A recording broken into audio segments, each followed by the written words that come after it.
Oi, pessoal, boa tarde. Podemos começar? Sim. Sim. Boa tarde, os que não me conhecem, eu sou a professora Lourdes Ribeiro, professora aqui do campus Três Corações, do IF Sul de Minas. Convidei a doutora Érica Mesquita, que é socióloga, psicóloga, doutora em ciências sociais, foi professora lá no Instituto Federal do Acre durante um longo período.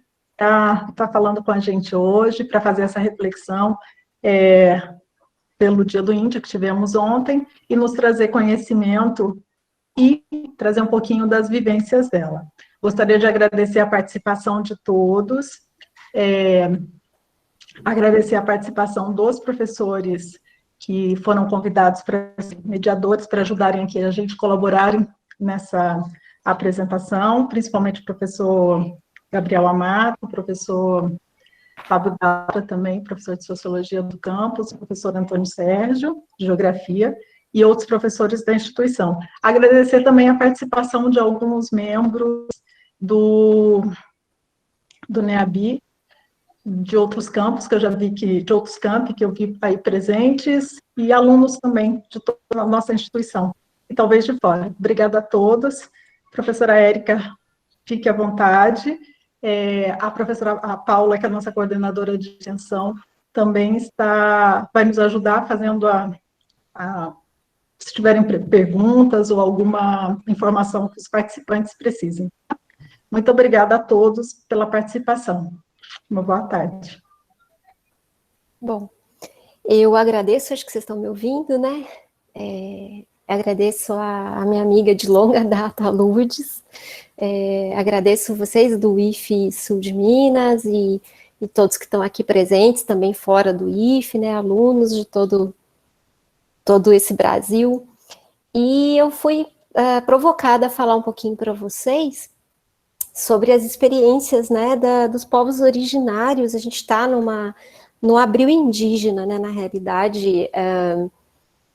Dia do Índio é uma questão meio questionável, né, até de uma forma pejorativa, né, então a gente gosta muito de falar agora abril indígena, para realmente fazer essa conscientização sobre as lutas, né, que os povos originários vêm enfrentando nesse Brasil, agora com ainda mais, uma luta ainda maior com a questão da Covid, né, em terras indígenas, que a gente sabe que está bem complicado. Eu não sei se ontem todo mundo viu, mas foi uma dádiva muito grande para a gente, o Roda Viva com Ayrton Krenak. E sempre a gente aprende muito com o Ayrton Krenak. Quem não viu, eu vou fazer essa indicação, que ele fala muito sobre esse bem viver indígena, né? Esse bem viver dos povos originários, que é um outro norteamento, né? Tem uma outra realidade de Brasil e de comunidade, enfim. Então eu marquei assim a minha fala, eu fiz essa apresentaçãozinha, começando do básico para a gente começar a problematizar, né? Então, a parte mais importante da gente saber, enfim, sobre povos originários é a demografia. Eu peguei essa fonte, né, do Instituto Socioambiental, depois vai estar na bibliografia, que eu fiz a apresentação, que a gente tem os dados aproximados, né, da população indígena no Brasil, e hoje a gente vai vendo que é um decrescente absurdo, né?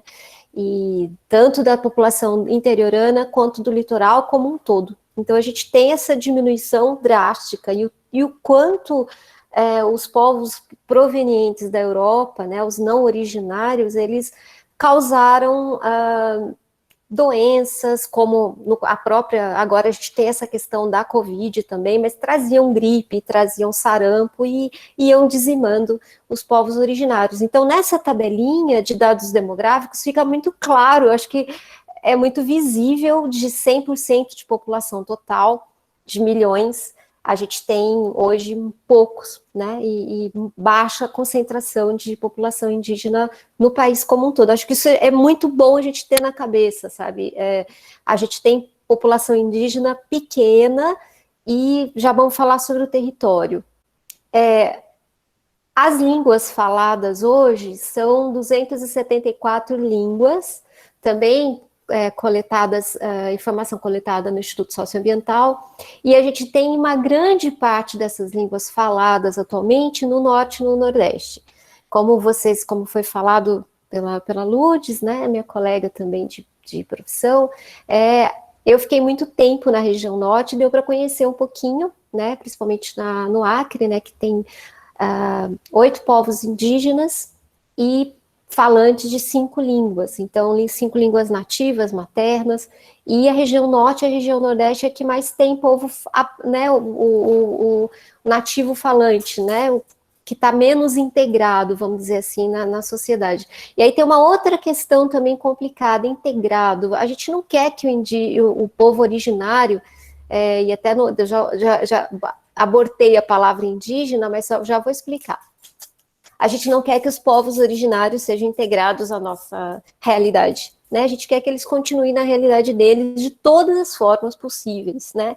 É uma violação do direito deles, é uma colonização do outro, eu querer que ele tenha os mesmos costumes, religião, que é o mais importante, que tem muito essa questão de religião em terra indígena, que a minha do colonizador, né? Do branco colonizador. Então, a gente gostaria muito que eles ficassem o mais quietinhos na deles possível. Mas aí alguém pode falar assim, mas então o indígena, aí falando provocativamente, ele não pode ter iPhone. Não, é claro que ele pode ter iPhone. Se o mundo do branco, né, o mundo nosso, tem celular, por que ele não vai ter celular? Né, se ele está em contato, né? Então tem muito essa questão, para mim índio é aquele que está lá o isolado, né?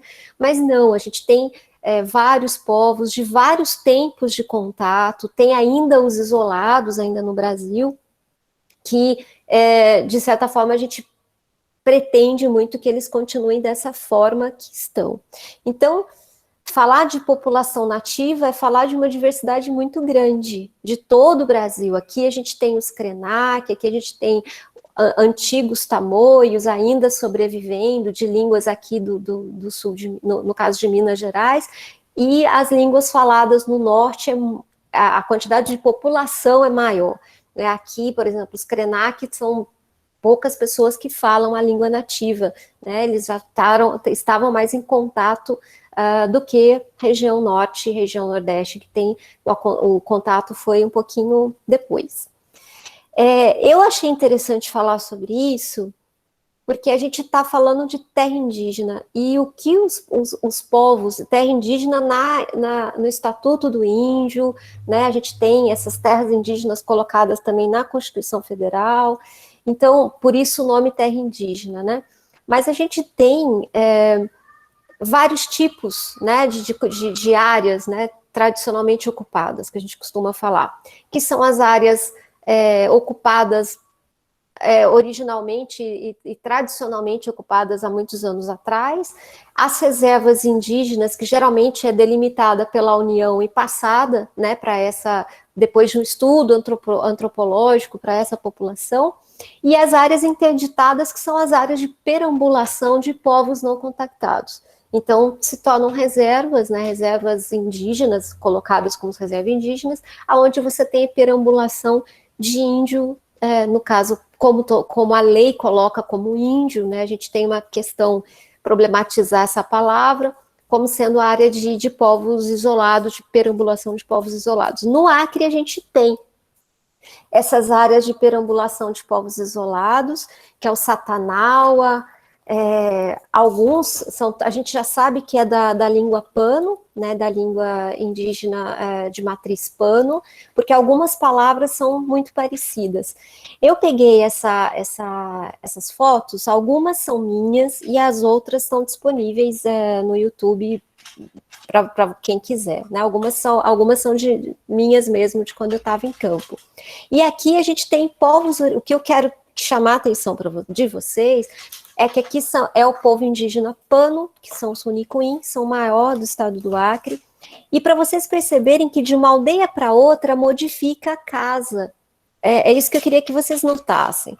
Você tem aí a aldeia Morada Nova, nessa primeira aldeia aí em cima, que as casas são todas cobertas de palha, né, que é o que é palha de buriti, geralmente palha de açaí e açaizeiro, e vão na floresta pegar, e a de baixo é uma outra terra indígena em Feijó, do mesmo povo Runicuim, que são esses que vocês estão olhando, que são cobertas de alumínio, né? Não sei se vocês conseguem olhar, que tem uma casa coberta de palha, algumas casinhas cobertas de palha, mas tem também as casas cobertas de alumínio.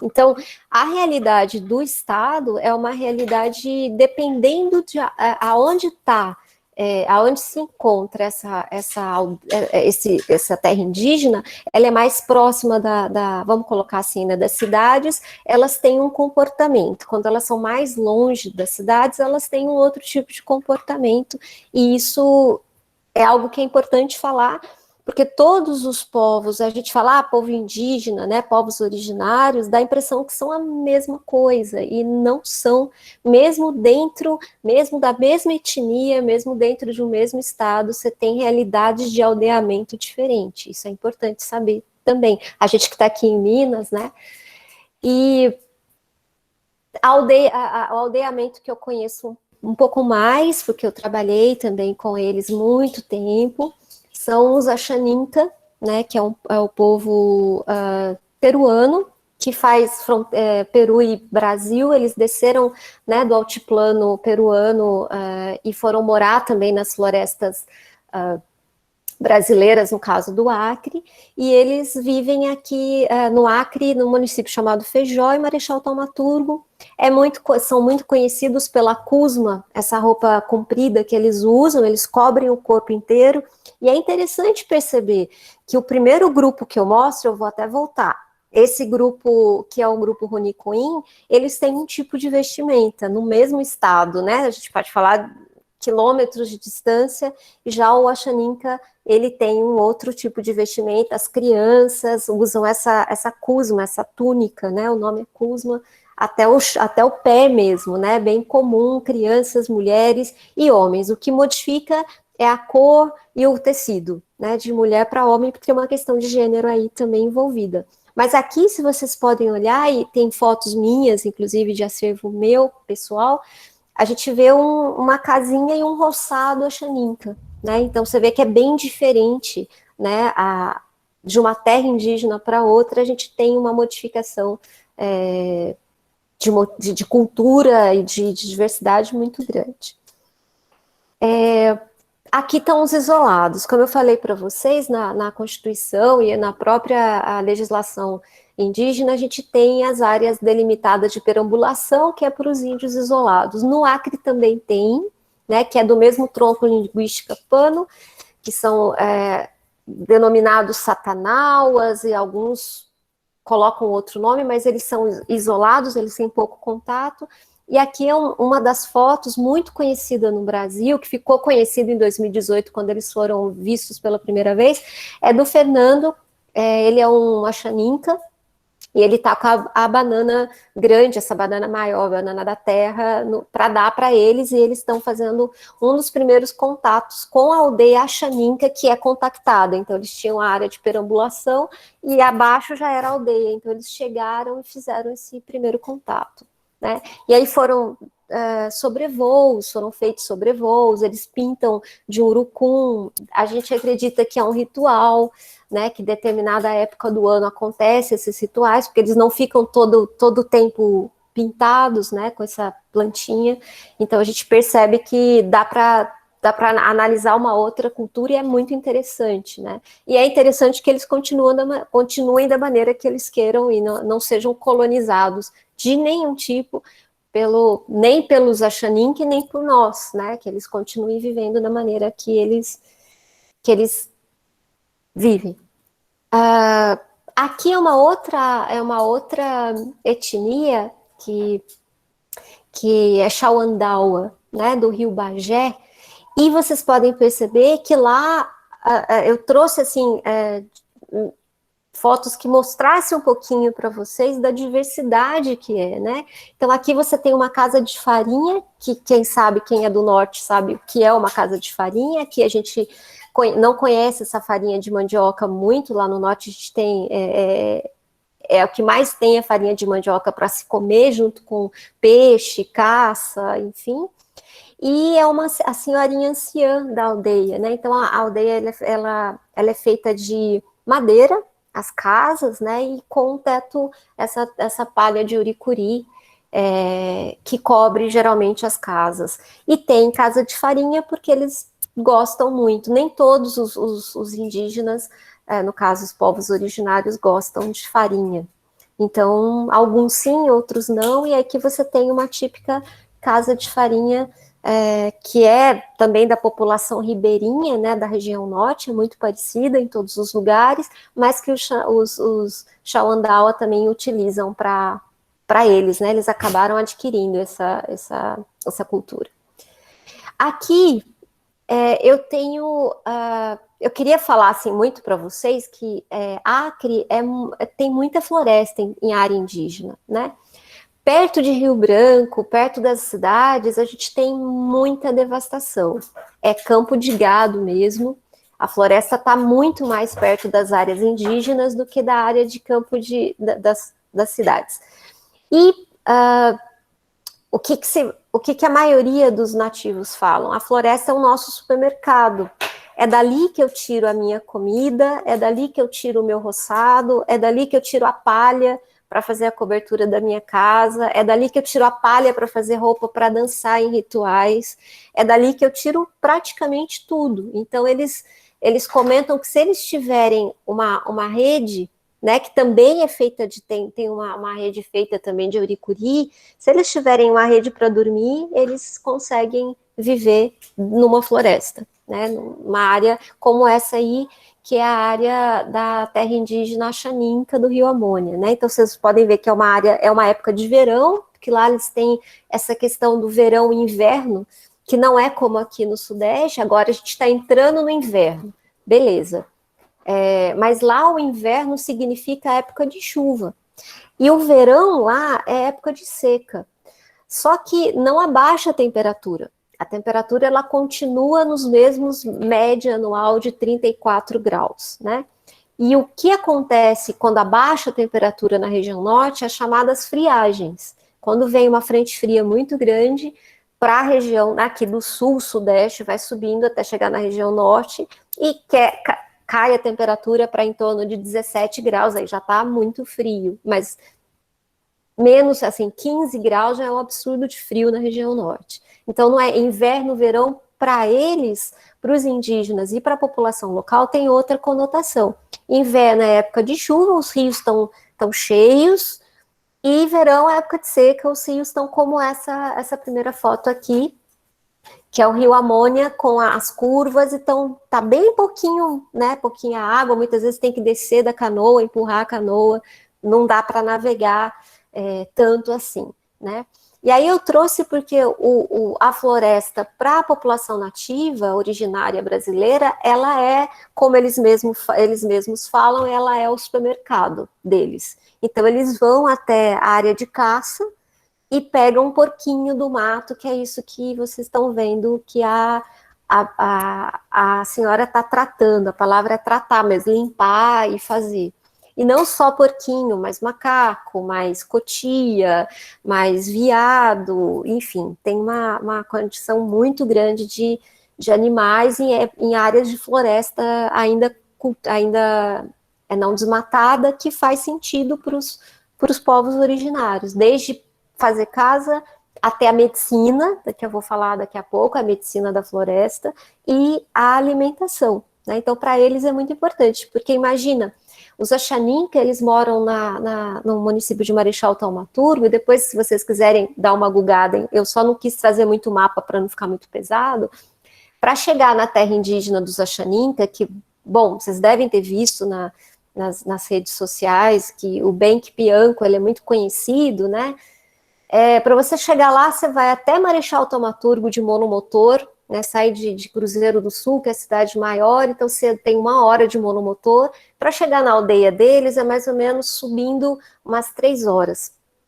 3 horas e meia, dependendo se está em chuva, período de chuva vai mais rápido, período de verão vai empurrando canoa, né? E você chegar lá é longe do município, né? São 3 horas e meia longe do município, sem parar, né? Numa canoa, né?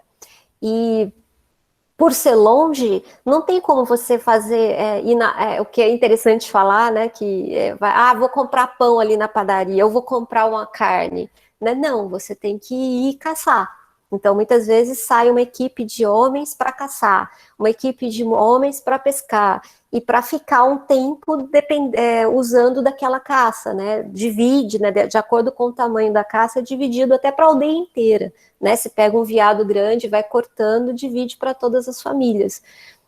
Por isso que o que é o pão para eles, né? Que a gente fala, vamos na padaria comprar pão. Não, não tem pão. O que se come? A famosa macaxeira, né? Que é a mandioca nossa aqui. Né? Então a mandioca lá é muito mais levinha, é muito mais fácil de cozinhar e assar, inclusive. Ela é muito molinha. Em 2 minutos, 3 de fogo, ela já derreteu. E geralmente usa-se a mandioca. Quando as aldeias elas estão tem casa de farinha, faz biju, né, de mandioca e come-se com chá, né, de manhã. Então é chá de plantas da mata, capim-santo, o chamado capim-limão, hortelã, não tem o café. Não que eles não conheçam, mas quando acaba, vai fazer o supermercado, de repente vai até a cidade para comprar algumas coisas, enfim, para durar o mês e não dura, então não tem sempre café, não é uma coisa que se é oferecido, né? Como aqui a gente tem, toma um cafezinho, não tem, né? É chá, geralmente, e sem açúcar, né? Que tem essa questão também, não tem. Alguns plantam cana-de-açúcar, outros não, mas não tem essa facilidade do açúcar, né? Então, é realmente uma outra realidade que eu queria trazer para a gente ter o que é o supermercado? É a floresta em pé, né? Então, vou até a floresta e faço o povo nativo, o meu supermercado. Eu trouxe aqui, aí falando um pouquinho dos rituais. Então, na floresta e no roçado, não é só roça que tem, né? Eu planto feijão, eu planto arroz, eu planto cana-de-açúcar, eu planto, enfim, café.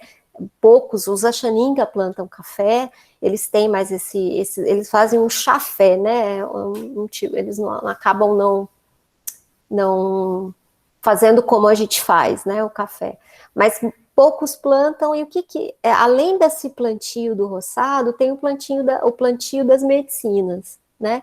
Que muitas vezes é plantada mesmo, algumas batatas, né? Que eles ali já são da floresta, os Axaninga mesmo são da floresta alta, né? Peruana, então eles moram no Acre, mas moram nessa interface, e eles têm algumas batatas que são batatas de cura, né? Que é o chamado piripiri. E tem o que a gente chama também de rapé, que é esse potinho que eu trouxe, que é feito de casca de árvore, de algumas árvores. Eles não comentam, cada etnia faz de uma maneira, então cada etnia usa as árvores e fazem esse pó com cinza, de fogão a lenha, sem cinza, para alguns tipos de cura precisa, outros não precisam, então eles têm uma gama de rapé que serve para rinite, inclusive a minha rinite eu consegui curar usando rapé, mas claro, com vamos falar, um pajé, né, alguém que sabia fazer, né, não é um rapé aleatório, né, é um rapé feito para determinados tipos de cura. Eu trouxe essa foto aí, que é do Sunicuim também, eles dão esse sopro de rapé e faz esse ritual de rapé. Você pode usar sozinho em casa, tem um curipizinho que você mesmo assopra no nariz, ou alguém assopra, e você vai fazendo essa cura, né, de algumas enfermidades. É interessante falar também, porque está no Acre e é muito constante o uso da ayahuasca, né? A ayahuasca é um preparado, né, e que as pessoas, todas as etnias acrianas usam, e eles usam realmente para cura ou também para rituais de adivinhação, como se a gente pode falar esse nome entre aspas, né? Para rituais dos próprios indígenas, para saber se tem alguém fazendo feitiço para alguém, quando acontece de um caçador não conseguir caçar, o que está acontecendo, quem vai investigar isso é o pajé. Ele vai usar a ayahuasca, que recebe o nome de Runi para os Runicuim, recebe o nome de Camarampe para os Axaninca. Os Runicuim, Xauandaua e Auanauá chamam a mesma palavra, Runi, né, para ayahuasca. E os pajés conseguem usar para fazer essa busca e para tentar ver se tem alguma coisa acontecendo com aquele caçador que caçava bem e não caça mais. E a ayahuasca serve de cura também para a grande maioria dos meninos, dos iniciados, cura de...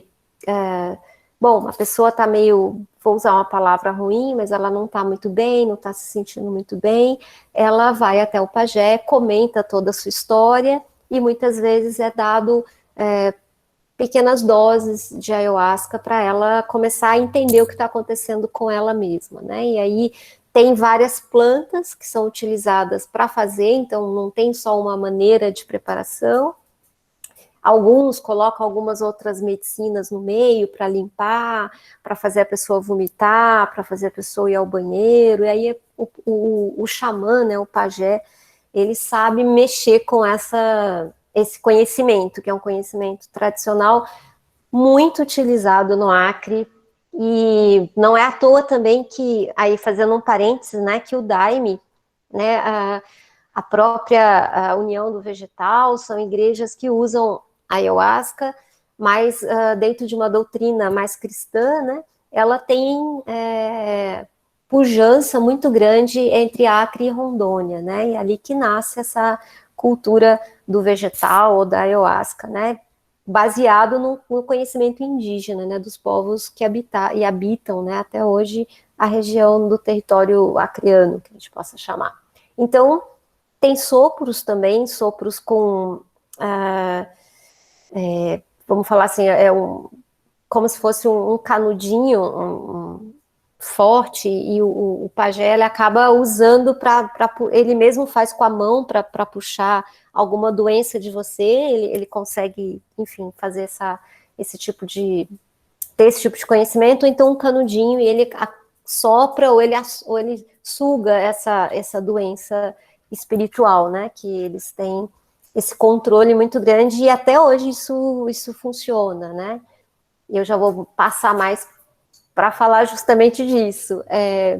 Eu tenho contato, né, eu vim há pouco tempo para cá, para Minas, e tem os indígenas acreanos e estão vivendo a Covid, né, dentro do território, né, enfim, claro, eles estão sendo imunizados e fazendo meio que tem essa aldeia mesmo, a Piútia, que é a aldeia Xanin, que ela não deixa ninguém entrar, que não sejam os próprios moradores, e são alguns moradores que têm essa permissão de ir até a cidade comprar alguma coisa e voltar, né, com toda a segurança. Não é aberto, não tem nenhum caso até dentro do território axaninca, por conta desse cuidado das lideranças, né.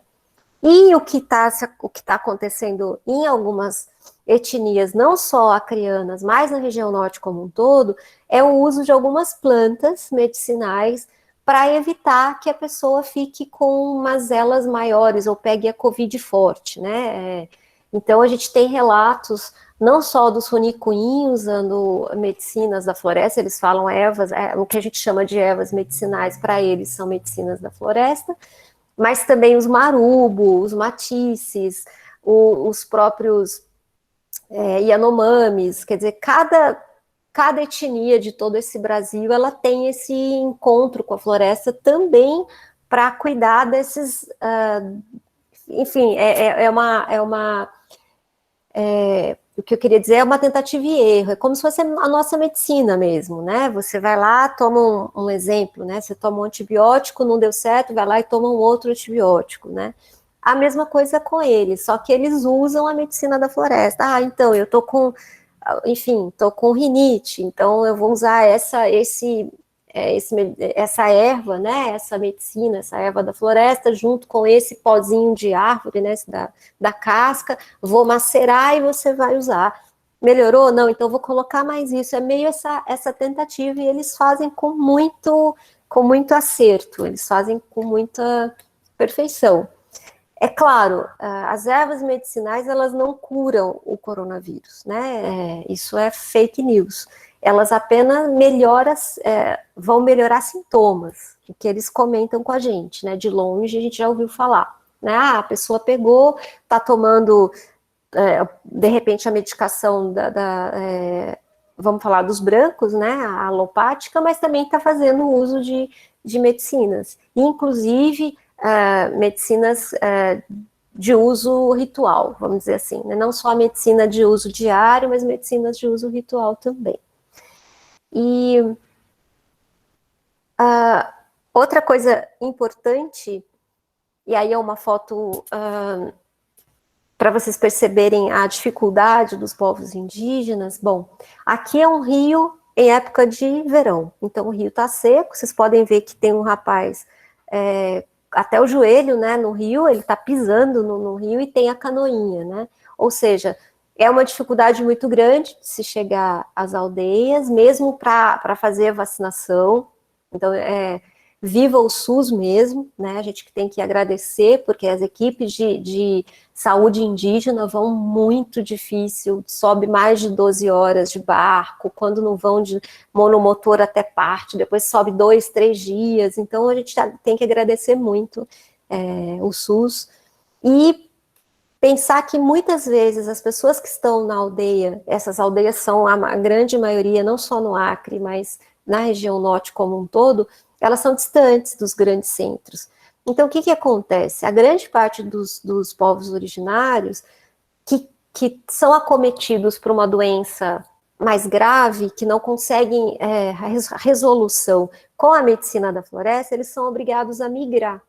E aí migram para Manaus, ou para Rio Branco, ou para Porto Velho, e acabam vivendo em áreas muito pobres, né? A gente aqueles bairros periféricos, bairros muito pobres, e em vulnerabilidade social.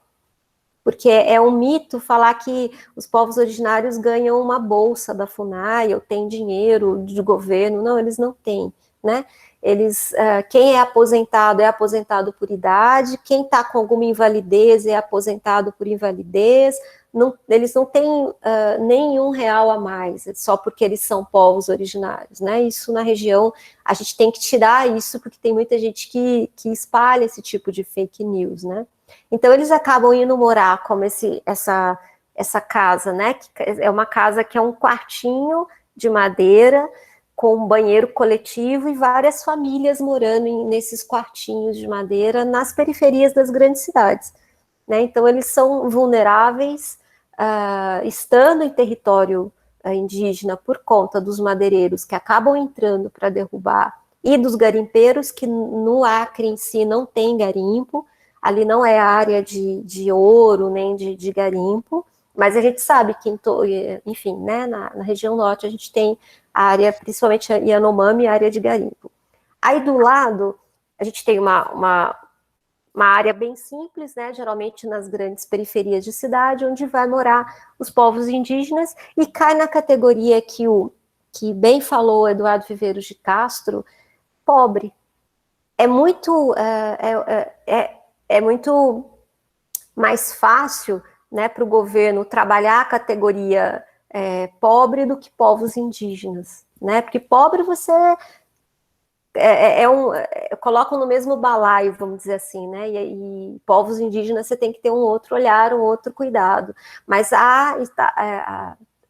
está ocorrendo, enfim, essa vinda, né, muito grande de população morar nas cidades por conta de adoecimento, né, adoecimento mais grave, ou porque quer estudar, né, um filho até na aldeia se tem ensinos até o ensino médio, né, o que seja, tem aldeia que não tem nem ensino médio, é só ensino fundamental, 1 e 2, e aí tem que vir para as cidades e acabam vivendo em situações de maior vulnerabilidade mesmo, né? E aí, enfim, morando nas grandes cidades, em áreas, né, periféricas, tendo contato com a criminalidade, tendo contato com situações que a gente sabe que para nós mesmos não são tão bacanas assim. E a vulnerabilidade do não aporte, né? Essa é a foto da Casai em Rio Branco. Enfim, não tem dinheiro, tudo muito sucateado, a gente sabe isso, né? Não precisa nem dizer que a saúde, né, nesse desgoverno está horrível. E a gente retira o povo originário da sua casa e joga, enfim, numa casai, que é um tipo de uma casa de estar indígena, né? E ele fica lá enquanto ele está fazendo esse tratamento fora da aldeia, né? No sentido, mas não é, enfim, precisa de muita coisa para melhorar, é tudo muito simples, é como se eles não fossem dignos de ter coisas melhores. Então, quando alguém falar para vocês, os indígenas ganham dinheiro e estão muito bem, obrigado, não acreditem nisso, né? É uma grande falácia, um fake news, como diz agora, né? E aqui fotos recentes, inclusive da primeira é do governo do estado do Acre, do site do governo do estado, de vacinação a povos indígenas, que acontece dessa forma, né? É dentro de barco mesmo, na casa, nas aldeias em casa, né, na casa da liderança ou do agente indígena de saúde, né? Então vai para a casa do agente indígena de saúde e faz toda a triagem. Só que tem aquela história, se para nós do SUS, aqui no sul de Minas, já está difícil ter profissional de saúde, vocês imaginem subir nas aldeias. Então é um trabalho muito difícil, assim, enfim, principalmente para ter uma equipe completa de enfermeiro, médico, odontólogo, enfim, geralmente não está faltando sempre alguém, acaba sempre, né, dificultando para os povos indígenas, né? Então, só quis trazer assim de uma maneira geral que viva o SUS mesmo sucateado, mas a gente, para chegar a essas vacinas e para chegar a atendimento médico nas aldeias é custoso. E a gente sabe que o governo atual não faz questão disso, né? Então dificulta para conseguir contratação de enfermagem, contratação de profissional de saúde, né? Porque é a famosa necropolítica mesmo, né? E a gente sabe disso. Para não ficar falando coisas, né, tão negativas, eu acho que o que os povos originários têm para nos oferecer é muito disso do bem viver, né? Então eles sabem viver na floresta, sabem viver entre eles, e eles conseguem, apesar de tudo, viver bem, né? Então aqui é o povo Axaninca, eles fazem várias festas durante o ano, geralmente para colheita, né? São festas ligadas à colheita, que faz sentido para os povos originários, né? Festas de colheita, e eles tocam tambores e usam a caiçuma, né? Que é uma bebida feita de mandioca e feita pelas mulheres, e que hoje em dia não é mais mastigada, mas que antigamente era mastigada e cuspida, mastigava a mandioca, a macaxeira, e cuspia, e isso fermentava, colocava água e ia fermentando, mas hoje em dia não é mais assim. Inclusive eu já bebi essa bebida, eles trituram a mandioca, colocam água e colocam um tipo de umas batatinhas que tem lá na terra indígena, e ela vai fermentando por si, e é uma bebida de festa, né? Ela, além de nutrir, ela é uma bebida para ficar feliz, né? Para conviver, para bem conviver dentro da cultura axaninca. Eles usam mascacoca, a folha de coca, como eles são originários do Peru, né, do médio altiplano, não de Cusco, do alto altiplano, onde tem os quechuas, né, os aimaras, não, eles são mais para a floresta, da alta floresta, né, então eles usam mascar a folha de coca, inclusive em rituais, inclusive para medicina, né? Então, não é só um uso recreativo, é um uso medicinal, inclusive. Né? O povo Iauanauá, do Acre, não sei se alguém já deve ter ouvido falar, foi aonde o Fábio Assunção foi fazer um tratamento contra a dependência que ele tinha de cocaína, e ele ficou na aldeia Iauanauá, que é essa que eu trago para vocês, onde tem o festival Iauanauá todo ano, agora não está tendo por conta da Covid, mas antes tinha, e eles fazem esse tratamento com o uso de medicinas da floresta para tratamento mesmo de quem é dependente de psicoativos, né, no caso, e funciona, né? E realmente funciona. Então, eles também fazem na época do verão, na época da colheita. Então, tem vários tipos de bem viver, né? E cada etnia de uma maneira, sempre falando isso. Inclusive na pintura corporal, na próprio vestimenta, vocês podem perceber que são bem, bem diferentes. E eles têm esse bem viver com os animais, né? Aí vocês falam, mas você acabou de falar que eles vão para a floresta matar um porquinho, um veado, sim, mas eles pedem permissão, né? Tem todo um ritual para sair para ir caçar, né? Porque é uma vida que está morrendo para alimentá-los, então eles têm um respeito imenso, não é caçar indiscriminadamente, não é para vender, né? Tem até alguns mitos, né, de que quando o caçador faz isso, ele leva peia, né, ele sofre, fica um tempo sem caçar. Então, eles têm essa indiazinha, tá com um porquinho do mato pequenininho, né, ou seja, ela não vai comer esse porquinho, e macaquinhos também, araras, eles sempre vivem muito em comunidade com os animais, né, que estão ao entorno, né, e quando vão comer é sempre com ritual mesmo, fazem um ritual para sair para caçar, pedem permissão, a mãe da caça, é bem, bem cuidado isso é muito bonito de se ver, né, porque eles sabem o quão é importante a floresta, os animais, de qualquer forma, e o que todo mundo fala, a Pachamama, né, e os Axaninkas chamam também de Pachamama, que é essa mãe grande, que é a que dá tudo para nós também, né, seres humanos.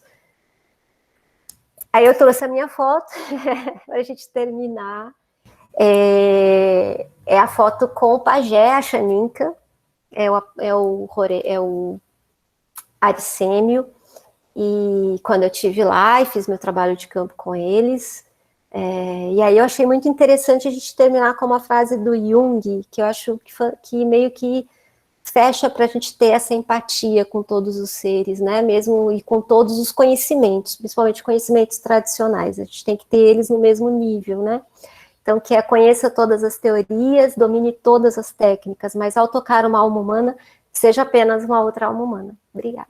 Aqui é a bibliografia, inclusive a minha tem um artigo meu que eu usei, e os sites do ISA, que tem bastante coisa, e da FUNAI, tem pouca coisa agora, mas vale também a indicação. E é isso, gente, obrigada. Estou aberta a alguma pergunta.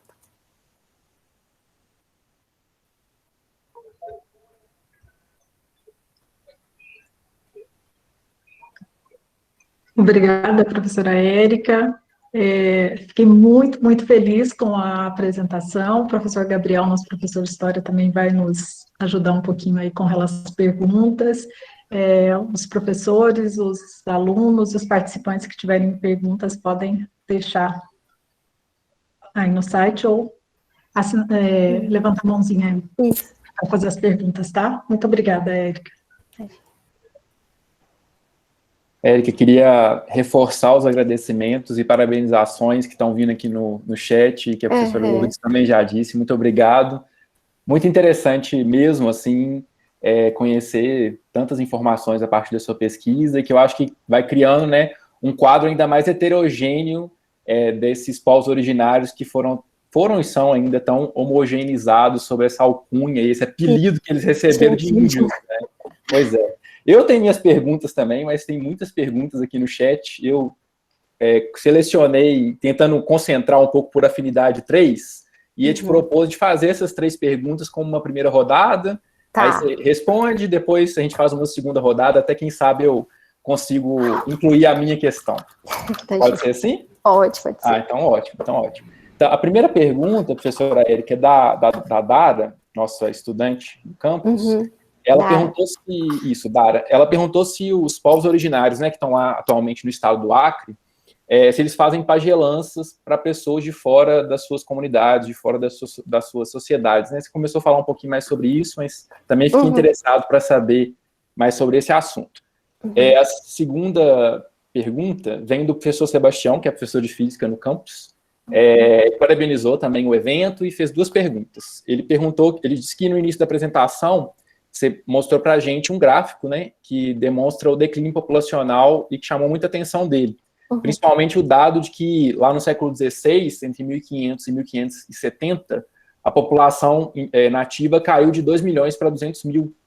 E aí ele pergunta se os fatores principais foram realmente doenças, né, que foram trazidas pelos colonizadores e conflitos, né, com esses colonizadores, ou se também há outros fatores que contribuem para essa queda demográfica. E a segunda pergunta do professor Sebastião é se alguns dos povos nativos do Brasil têm algum tipo de escrita própria. Aí, por fim, a pergunta da Virgínia, que é técnica administrativa também no nosso campus, ela perguntou se o uso de ayahuasca nos centros urbanos, né, que a professora Érica citou na fala dela, poderia ser encarado como apropriação cultural. E aí o Emanuel, que também é nosso estudante, acrescentou se usar cocar seria uma apropriação cultural também. Acho que acrescentaria muito se a gente ouvisse um pouquinho sobre esse assunto de você, professora Érica. Obrigado. Tá.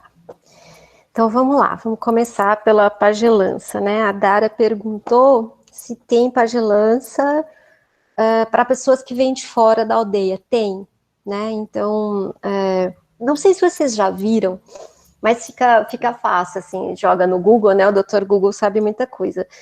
Tem muitos runicuins que vêm fornecendo esse tipo de pagelança até aqui, né, para São Paulo, Rio de Janeiro, e é cobrado um valor, né, um valor simbólico até para ele se manter, fica na casa de alguém, né, e aí ele acaba sendo um detentor de conhecimento, né, tradicional, e acaba fazendo essa cura fora da aldeia, né, fora do território. Lá na aldeia, eles fazem, se você chegar com você chegar realmente, olha, tô indo visitar, claro, agora não está podendo entrar, de toda forma, a gente está numa situação de Covid, mas se você chegar lá em outras épocas e falar, olha, eu vim para cá porque eu estou passando, vou dar um exemplo também, mais ou menos na minha área, eu estou passando uma depressão, tá muito difícil, eu vim para cá tentar melhorar com um pajé, né, com a pagelança. Funciona e eles acolhem, né, e você fica lá e vai fazer todo o tratamento com eles e na aldeia, e é só ter o teu valor, né, a grana para ir até lá, né, para se deslocar. Nunca vi falar que eles cobram nada na aldeia, eles até adoram receber pessoas, né, então eu não sei. Claro, você leva o quê? Geralmente, quando a gente vai para uma área indígena, a gente leva o que eles não têm, né? O que eles não têm? Sal. E eles já comem comida com sal, né? E sal não acha na floresta, né? Macarrão, né? De vez em quando, dependendo do lugar, se come, né? E aí, muitas vezes, você leva isso, né? Leva gasolina, porque eles precisam se locomover com um barquinho, então você faz uma troca de dádivas, né? Mas não é obrigatório o pagamento. Mas fora da aldeia, eu já vi muitos runicuins que vêm para São Paulo. Se você jogar no Google, tipo, pagelança runicuim em São Paulo, você vai encontrar pagelança runicuim no Rio, vai encontrar, eles geralmente vêm e fazem fora de aldeia. O professor Sebastião falou dos principais fatores. Os principais fatores realmente são as doenças, muito mais que os conflitos. E muito mais mesmo que os conflitos. Porque hoje os conflitos estão mais latentes, né? E na década de 60, no governo, antes do governo militar, né? E depois 64 também. Então, até a década de 60. Mas era muito mais realmente por gripe mesmo, sarampo, né? Essas grandes epidemias matavam e matam muito mais, né? Os povos originários. Eu tenho uma indicação de documentário que eu queria que todo mundo assistisse. Eu sempre assisto, e é um ensinamento muito grande para mim, que é Piripicurá. Quem nunca ouviu falar, procura. Está disponível no YouTube. É um documentário Piripicurá, é isso mesmo. É um documentário feito por um indigenista que está cuidando de 2 indígenas, indígenas, horrível essa palavra, mas tipo, dois últimos povos originários dessa etnia que falam a língua e que moram perambulando por interior de Rondônia. E é um ensinamento, e eu sei que toda noite eu elevo meus pensamentos para esses dois seres que vivem no meio de desmatamento, e se vocês assistirem, vocês vão ver o desespero que é, então eu super recomendo, até para os professores que estão aqui se não viram ainda, né, e para todo mundo, é um ensinamento de vida. A escrita Axaninka é Aruac. Eu até escrevo para vocês no chat o nome, né, e depois eu estou falando, mas dá para escrever aqui, ó. Piripicurá. É esse o nome, tá escrito aí para vocês. Tá fácil de achar, tem no YouTube, isso, e eu indico e super indico. E a escrita, por exemplo, dos Axaninka, né, que até convivi com eles, eu morei com eles quase 9 meses, é Aruac. Né? Então, eles têm uma escrita própria, como os Runicuim também têm, que é o Ranchacuim, né? Então, os Runicuim falam Ranchacuim e escrevem Ranchacuim. E os Arawak, né, os Axaninka falam Arawak, escrevem Arawak. Então, todas as línguas maternas nativas, elas têm fala e escrita, né? Todas, que existem no Brasil ainda, né? A Virgínia estava me perguntando da ayahuasca, se é uma apropriação cultural. Então, isso tem é uma longa problemática, grande mesmo. O Emanuel também fala do uso do cocá, né? E tem a febre também, que eu fiquei, nem vou falar, mas super indico também, que é da Netflix, que é a história de um indígena, no caso Manaus, né? Mas enfim. Deixa eu voltar. A ayahuasca, a questão é a seguinte. Como eu falei para vocês, a ayahuasca tem modos de preparo. Então, cada etnia prepara de uma forma, né? O nome dessa bebida, ayahuasca, que é cipó dos espíritos, é o nome quechua, né? Mas que para os Runicuim o nome é Runi, e para os Axaninka é Camarampe. Né, e para os de língua pano também é Runi, é o Anauá, enfim. A ayahuasca, aqui a gente tem o Daime, que usa a bebida, tem a UDV, União do Vegetal, que usa a bebida, tem um Bandaime, que usa a bebida, mas é a mesma matriz, é o cipó e a folha. Mas a maneira de preparo, tanto do Daime, quanto do Bandaime, quanto da UDV, da União do Vegetal, são diferentes. Então, tem uma grande discussão de apropriação, inclusive até o Siddhartha Ribeiro tem um texto sobre a ayahuasca, citado, inclusive, porque ele trabalha com o uso no caso, enteógenos, né, e, enfim, psicodélicos no tratamento da depressão, e está fazendo estudo no Instituto do Cérebro, a gente teria que fazer uma legislação no Brasil que pudesse salvaguardar esse conhecimento e que mandasse um dinheiro, né, alguma forma, para os povos originários, mas não se sabe como fazer ainda, né, porque se a gente for pensar que a ayahuasca é apropriação, é difícil, porque os Axaninka fazem a bebida de uma forma, os Runicuim fazem de outra, os e a Uanauá fazem de outra, dentro do Daime, do Santo Daime, é de outra, dentro da União do Vegetal é de outra, então não tem muito não posso dizer de apropriação. O que a gente poderia fazer para salvaguardar vamos falar assim, o achado, né, o conhecimento, é fazer uma legislação que pudesse, de alguma forma, passar algum dinheiro para os povos originários, né? E isso é uma discussão atualíssima, que inclusive está sendo feita por grandes nomes aqui da ciência brasileira, o professor Toffoli da Unicamp, o Siddhartha Ribeiro, e que está em ebulição, porque o uso da ayahuasca para depressão, ele já está quase que confirmado. Então, como que vai fazer? Né? Como é que a gente vai salvaguardar esse patrimônio, que é um patrimônio indígena, né? Um patrimônio de povos originários? A gente fala indígena de tanto ouvir o povo falar. Mas é uma discussão bem atual. Ótimo, professora Érica, muito obrigado pelas reflexões. Vamos para mais uma rodada aqui. Vamos aí. Muita gente agradecendo, falando que aprendeu muito com a sua fala, fazendo alguns outros comentários. Eu estou tentando um pouco sintetizar as perguntas para poder debater. O Jonathan, que é nosso aluno do terceiro ano de informática, diz que ele é aluno surdo e pergunta se conviveu com algum índio surdo e como é que foi essa experiência.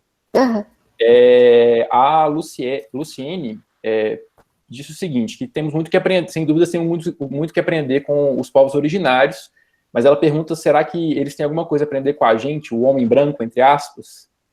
E eu vou aproveitar essa rodada e da minha condição de moderador, e eu vou fazer duas perguntas. Vamos lá.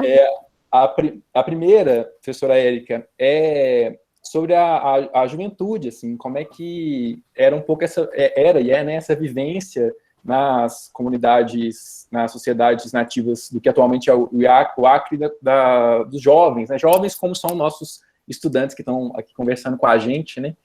E principalmente sobre essa questão das gerações mais jovens, da juventude, como é que acontece a articulação deles com as redes sociais, a internet. Eu acho legal a gente pensar sobre isso, principalmente porque desconstrói a imagem do índio que esse conceito dá, né, como uma coisa do passado, que não está mais presente no nosso cotidiano. Essa é a primeira pergunta.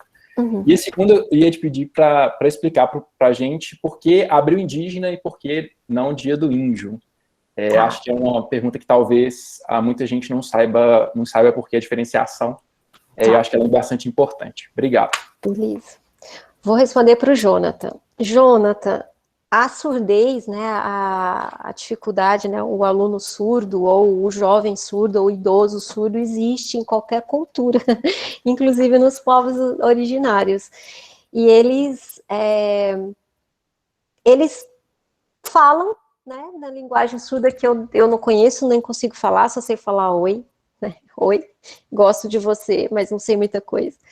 E eles convivem numa boa, né? Eles convivem até muito mais, com menos problemática, sabe? Eles são muito mais empáticos com o sofrimento do surdo, né? Surdo-mudo, surdo.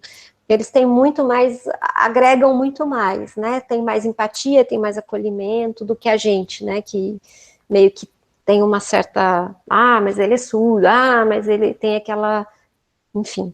Então, tem, sim, eu convivi, e a própria surdez, ela é um tipo de, né, tem vários tipos de surdez, não vou entrar nisso, mas tem o surdo de ficar idoso, né?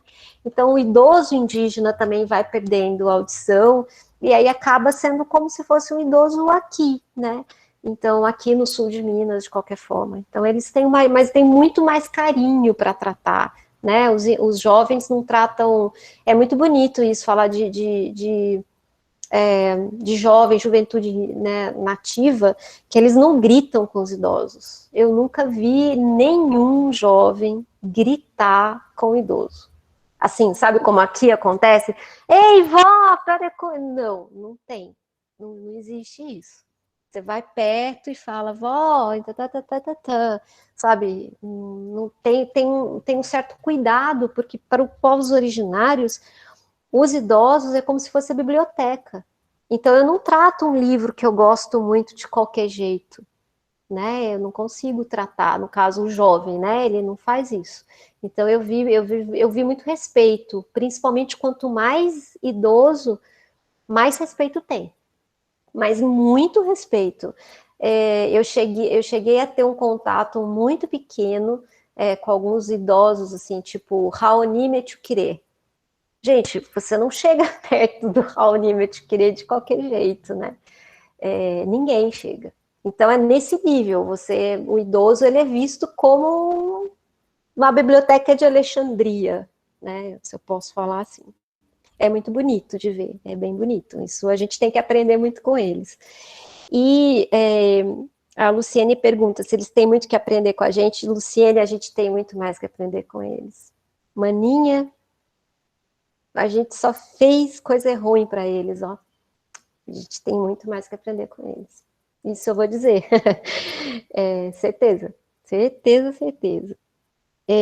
O Gabriel pergunta, né, professor, da juventude, o que eu falei, a juventude indígena, com relação aos idosos, ela tem outro comportamento, né, é muito de respeito mesmo, realmente de respeito. Diferente daqui, não estou colocando, nivelando, não estou falando julgamento moral, não é isso, mas é um outro comportamento. E a articulação com a internet, eles têm muito, principalmente a juventude. Aí, falando que não é toda a área indígena ou toda a terra indígena que tem acesso à internet. Então, geralmente, eles fazem quando estão na cidade. Então, por exemplo, tem uma aldeia aqui em São Paulo, que é o Guarani Kaiowá, que é aqui no Pico do Jaraguá, eles têm muita entrada dentro da comunidade nossa, branca, né? Inclusive no TikTok, Instagram, porque eles estão no Pico do Jaraguá, e ali tem cobertura de internet. Mas pensando em Acre, pensando em Norte, Nordeste, Amazônia, tem áreas que não tem, né? Então, quando eles estão nas cidades, eles têm essa troca, né? Mas quando eles estão na aldeia, se tem internet, mas eles são menos dependentes. Essa que é a palavra. Eles brincam mais, jogam bola, adoram futebol, assim, todos, e são muito menos dependentes do que a gente, né? Assim, falando agora dessa questão de notar mesmo uma certa dependência de jovens com relação ao uso exagerado, muitas vezes, de internet.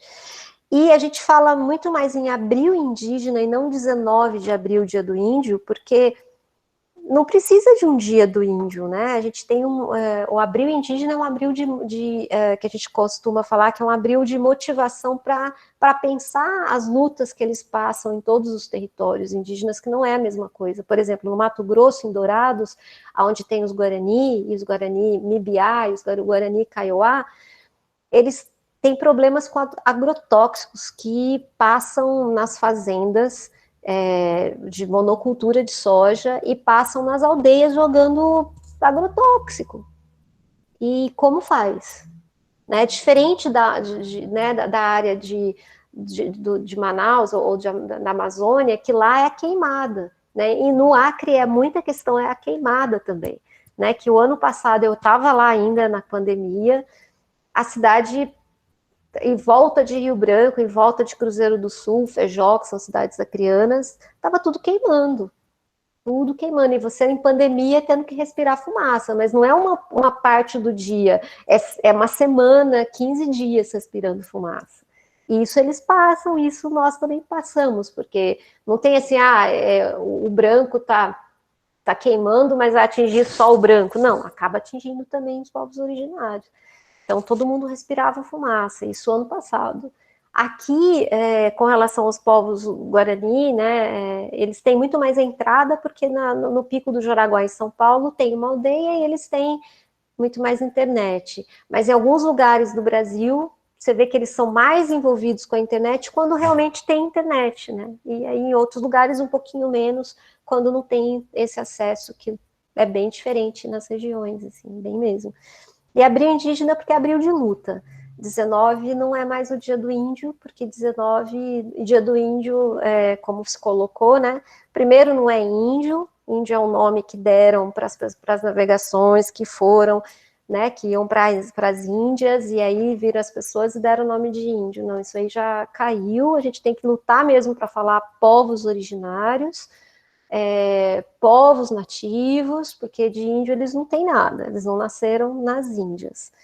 E abril indígena, porque ficou o nome popular, né, se abril indígena no sentido de luta, né, de mostrar o tanto que eles estão lutando mais de 500 anos para sobreviver, mais de 500 anos para manter cultura, mais de 500 anos com tanta coisa que o homem branco, não todos, porque aqui a gente está falando, temos nós, né, que não queremos mal a eles, mas que a grande maioria só tira, né, enfim, a violência é muito grande, então é pensar sobre isso, né, a violência contra os povos originários, que é muito grande, gente, inclusive estando na região norte, vocês não sabem a violência, inclusive no supermercado. Eu vou dar um exemplo e fecho. A gente está no supermercado, todos aqui vocês já foram no supermercado, né? Aí entra um indígena, eu vou usar a palavra assim para marcar mesmo, e entra o segurança atrás dele. Precisa falar mais alguma coisa? Acho que não, né?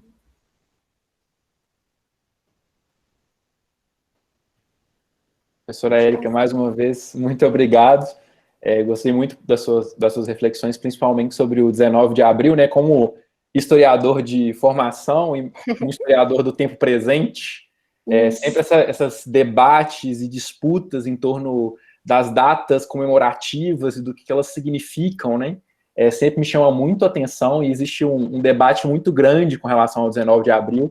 E eu acho que a sua fala é bem interessante, porque eu acho que reafirma um pouco algo que é muito importante na minha perspectiva, que é a gente precisa ouvir essas pessoas que são dos povos originários, né? O 19 de abril ela é uma data criada em 1943 no Brasil, ou seja, é muito mais recente do que a gente poderia imaginar, e é criado pelo Estado brasileiro, composto por pessoas que são brancas, né? São não índios, digamos assim, usando mais uma vez a expressão para facilitar, né?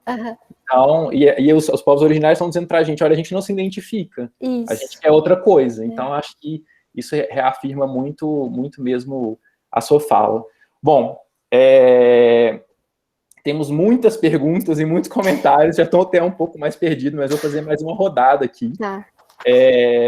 Estou tentando organizar as questões um pouco por afinidade, na medida em que elas surgem também, né? Deixa eu ver aqui.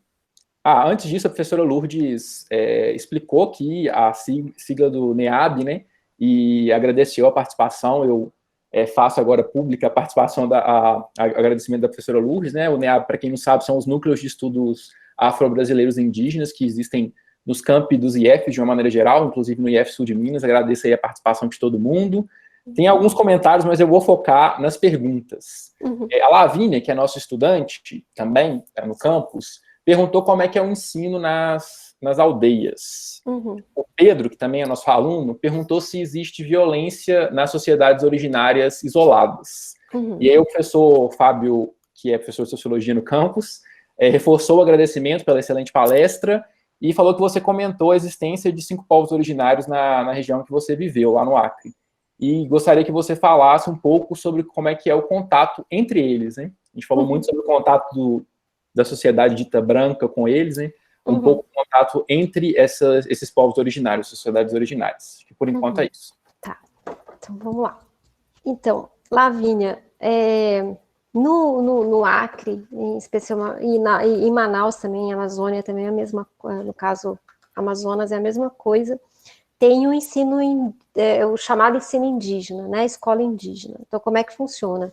Toda a aldeia, ela tem que ter o ensino fundamental, né? Então, como que ele é feito? Ele é distribuído entre professores que são povos originários, né? Enfim, geralmente, no Acre, teve uma formação muito grande, feita pela Comissão Pró-Índio do Acre, e pela Universidade Federal do Acre, que abriu uma turma de pedagogia indígena, eu vou falar indígena para facilitar também, só para povos originários. Então, o indígena que lá, a Xaninca, que tinha terminado o ensino médio, ele prestou o vestibular, passou e foi fazer pedagogia para poder realmente trabalhar nessas escolas indígenas. Isso aconteceu, que eu saiba, em Pernambuco tem a mesma forma, no Amazonas, no Acre, então eles têm um cuidado, a própria Secretaria de Estado, né, estadual de ensino, ela tem essa linhagem, né, esse norteamento. De violência, Pedro, se eu entendi tua pergunta, dentro das aldeias, a violência que ocorre, muitas vezes, é violência por conta de aldeias mais próximas da cidade, e que muitas vezes um ou outro tem problema com álcool, né, porque álcool é bebida, né, então, infelizmente, apesar de não poder vender para povos originários nenhum, eu nunca vi cumprir isso no Brasil, porque é lei, né, não pode vender bebida para povos originários, só que isso não é cumprido, lugar nenhum, que eu conheço, que eu saiba, eu desconheço. Deveria prender enfim, o dono, sei lá, do supermercado, da venda, que seja. Só que isso não acontece. Então, muitas vezes, acaba vendendo bebida para o indígena, para ficar mais fácil, vamos usar isso, e ele bebe, fica alto, é o que acontece com a gente, né? Ele vai e, de repente, alguém topou nele sem querer, esbarrou, ele vai para cima e começa uma briga. Geralmente, é esse tipo de situação dentro de aldeias próximas às cidades, né? Aldeias distantes das cidades não tem consumo de álcool, é bem menor, né? E quase não tem. Então, a violência, ela não ocorre, não tem mesmo, né? E o que tem muito também com relação à violência, que é legal para vocês problematizarem, ainda mais os jovens, é violência contra a mulher, né? A gente essa violência de gênero, ela perpassa o Brasil de uma forma tão cruel em todo o Brasil. Então, muitas vezes, esse indígena que foi beber na cidade, bebeu mais uns goles de álcool, né, de pinga, vamos falar a verdade, é pinga, bebeu umas pingas, voltou para casa e a mulher indígena brigou com ele, como uma mulher branca também faria com seu marido, ele vai e mete a mão. Mas porque ele é assim? Não, porque ele aprendeu com a gente. Né? Então, a gente tem que problematizar também. Então, muitas vezes, ele aprendeu que na cidade um branco vai lá e mete a mão na mulher. Então, ele faz a mesma coisa. Né? Então, é uma coisa assim que ocorre. Né? E tem essa violência, muitas vezes, com o uso do consumo abusivo de álcool. Tá. O Fábio fala do contato entre eles. Então, todos eles são muito tranquilos. Não tem o que existia antigamente, muitas vezes na historiografia, que é povo que brigava com outro povo, né? Assim, isso é muito comum, principalmente o professor Gabriel deve saber melhor do que eu. Então, não tem isso. Geralmente, todos os povos que eu conheço, fora do Acre ou no Acre, eles são amigos, eles se unem porque é a união do nós somos nativos, né? A gente precisa resolver, de alguma forma, melhorar, de alguma forma, a nossa qualidade de vida, ou mostrar da importância da floresta, da questão do clima, enfim. Então, eles não têm essa competição entre eles, acho que eu entendi assim. Então, é muito tranquilo, são muito amigos, muito, muito, muito companheiros, inclusive com os isolados, que é aqueles de não contato. Eles têm maior cuidado, inclusive. Eu não sei se você... voltando um pouquinho no que eu falei, acho que só para pontuar mesmo, os isolados ficam... a terra indígena Xaninca do Rio Breu fica até aqui, os isolados perambulam acima dela. Então, os Xaninca do Rio Breu ficam como guardiães desses isolados, né? Então, eles são muito... eles meio que como se fosse uma criança, né? Que você está querendo tomar cuidado para não chegar ninguém perto. Eles têm esse carinho, né? Eles falam, eles estão vivendo isolados, eles vão ficar, ninguém entra aqui, ninguém passa daqui, ninguém vai para lá, né? Os brancos que moram né, abaixo da terra indígena Xaninca do Rio Breu, que tem moradores da floresta, né? Tem os tradicionais, moradores ribeirinhos, né? Então eles não deixam passar, eles são muito cuidadosos, assim, tem muito acolhimento, muita empatia entre eles. Muito bom, Érica. Mais uma vez, agradecemos todos pelas respostas e reflexões. O pessoal está agradecendo aqui no chat também, quem tinha feito a pergunta. Bom, tinha mais perguntas e comentários, mas a gente já está caminhando para o encerramento, infelizmente. É assim, se dependesse da gente, a gente ficava aqui conversando com vocês sobre várias coisas, porque eu acho que realmente é muito interessante. Assim, eu, particularmente, não conhecia nada sobre a realidade dos povos originários no estado do Acre, eu nunca fui ao Acre. Conheço um pouquinho mais aqui em Minas Gerais, principalmente nem tanto porque faz parte da minha agenda de pesquisas como historiador, mas mais porque tenho vários amigos historiadores que estudam as sociedades originárias em Minas Gerais no tempo presente, assim. Então, esse é um tema realmente muito vasto, né? Mas aí eu queria te fazer um último pedido, assim. A gente estava conversando aqui no chat, eu, o Emanuel, a Dara, a gente falou que já viu muitos perfis de redes sociais de pessoas, né, que são de povos originários no TikTok. Aí até eu falei que eu acompanho muita coisa, fico conhecendo muita coisa lá no Mídia Índia Oficial, que é um canal, né? Que tem várias redes sociais. A Dara também sugeriu o Visibilidade Indígena, que eu acho que é no Instagram também. Tem a Rádio Yandê. Isso, esse era o pedido, para você poder indicar para a gente canais aí, para a gente conhecer mais e continuar essas reflexões depois. Do Instagram, assim, eu acho que o pessoal é muito mais Instagram, né? Eu confesso que eu fico pouco em rede social, mas que eu acho que vale a pena conhecer é a Rádio Yandê, né? Que no Instagram tem também o próprio perfil do Ayrton Krenak vale a pena seguir em qualquer lugar que se for. Os NEABI também, né? De todos os campos tem Yandê, estou pedindo, é assim, ó, Rádio Yandê. Os NEABI, acho que tem produção também, dá para a gente dar uma... Eu sugiro muito que quem tiver dúvida ou qualquer dúvida que busque o site do Instituto Socioambiental.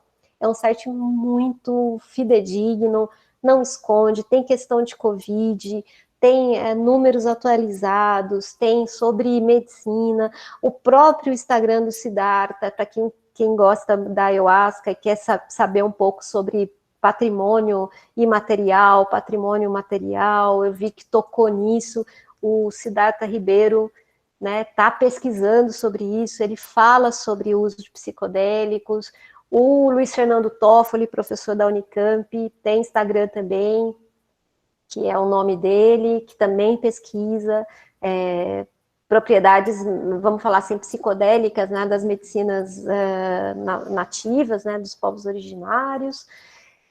Bom, eu posso indicar esses, assim, de pesados, assim, bons, né, que é o ISA Fantástico, para tudo que vocês quiserem. Tem tudo, tem muita coisa. E os perfis, para quem quer mais esse lado, mais da ayahuasca de medicina, eu indico bem o Siddhartha Ribeiro e o Luiz Fernando Toffoli, que estão pesquisando sobre isso.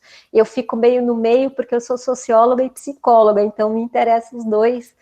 Então, tanto na área da antropologia, da sociologia, como na área da psicologia também me interessa. Por isso que eu tenho essa visão mais ampliada.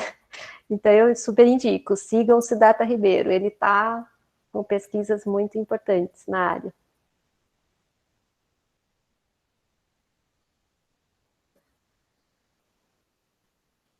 Bom, acho que encerramos a sessão de perguntas, passar a palavra para a professora Lourdes. Vou colocar aqui outro.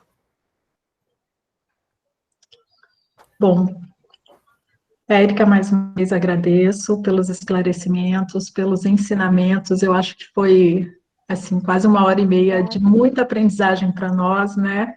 Porque nessa questão, já que nós estamos nesse abril indígena, a data marcada hoje foi uma coincidência, como 19 de abril de ontem, quando a gente estava pensando nessa data, mas vale a reflexão. Ficaram muitas questões, eu acho, que a serem respondidas. A gente teria tempo aí para conversar muito.